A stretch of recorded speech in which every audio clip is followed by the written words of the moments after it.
endnu en regning. Det er skruen uden ende.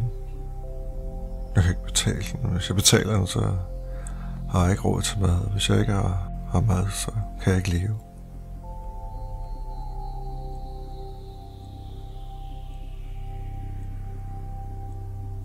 Jeg vil jo gerne arbejde, men jeg får afslag på alle mine ansøgninger. Jeg kunne selvfølgelig prøve at ringe op og søge et job telefonisk. Det har jeg prøvet før. Det er bare sådan, når man løfter røret, er det sådan, som om man på forhånd har tabt. Jeg prøver at virke glad og positiv og vise interesse for jobbet. Og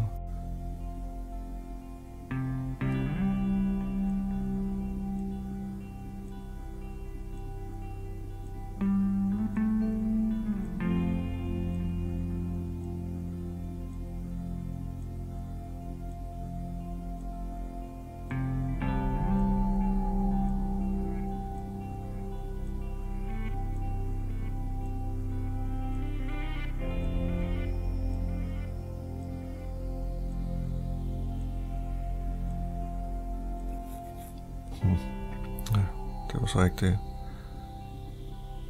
Jeg kunne måske prøve det her. Det er en bilforhandler. Jeg har jo været sælger før, så jeg vil tilbyde mig som sælger.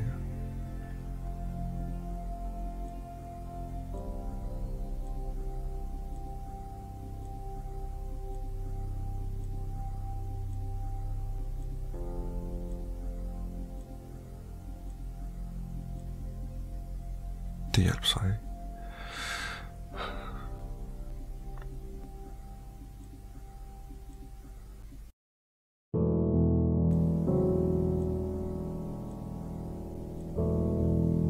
Jeg er træt. Jeg er så træt.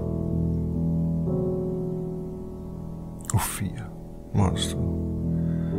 Alle de her jobdatabaser.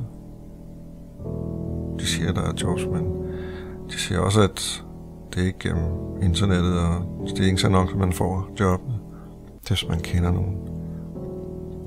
Hvis man har et netværk, så kan man blive anbefalet. Men hvem skulle anbefale mig? Og hvem gider have en, der har været på dagpenge så længe? Og gammel.